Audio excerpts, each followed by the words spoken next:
Good morning, everyone. My name is Jeffrey Kuhn. I'm a second-year resident in the Tulane Oshram Pediatrics program. Also second author on this poster, and so I'll be presenting this. Dr. Shepard, who is first author, will be here today to answer any questions you may have about our case. And with that, I will get started.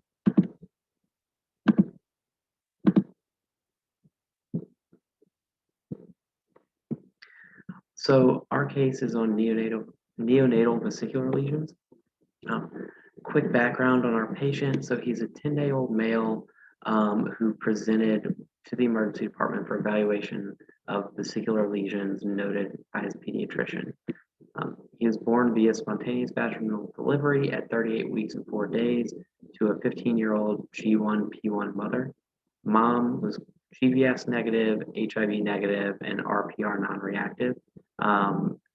There was no history of any known maternal HSV infection. Pregnancy was uncomplicated. Mom received routine prenatal care. Delivery overall pretty normal. However, it was complicated by prolonged rupture of membranes lasting 19 hours and maternal fever of 100.8 degrees at delivery. Baby was afebrile at birth, but screening labs and blood cultures were sent off, and all these labs were normal. He didn't require any antibiotics. Birth weight was 3.1 kilos. APGARs were 9 and 9 at 1 and 5 minutes. He had a short, uneventful stay in the newborn nursery, and physical exam upon discharge did not reveal any significant findings.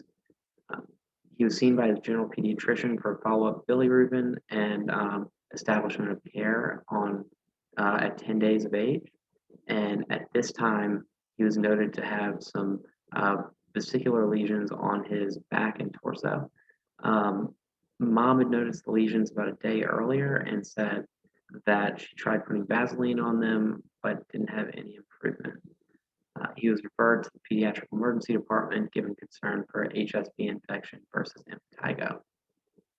Physical exam in the emergency department revealed 4 discrete clusters of vesicular lesions, and those are seen in figures A, B, C, and D.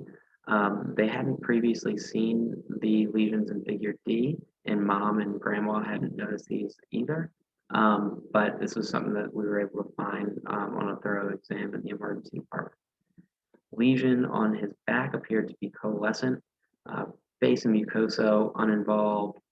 Swabs were obtained from the rectum, mouth, nasopharynx, and from an unroofed kind of weeping scalp lesion that he had. Lumbar puncture was also performed, and CSF was sent off for HSV serology.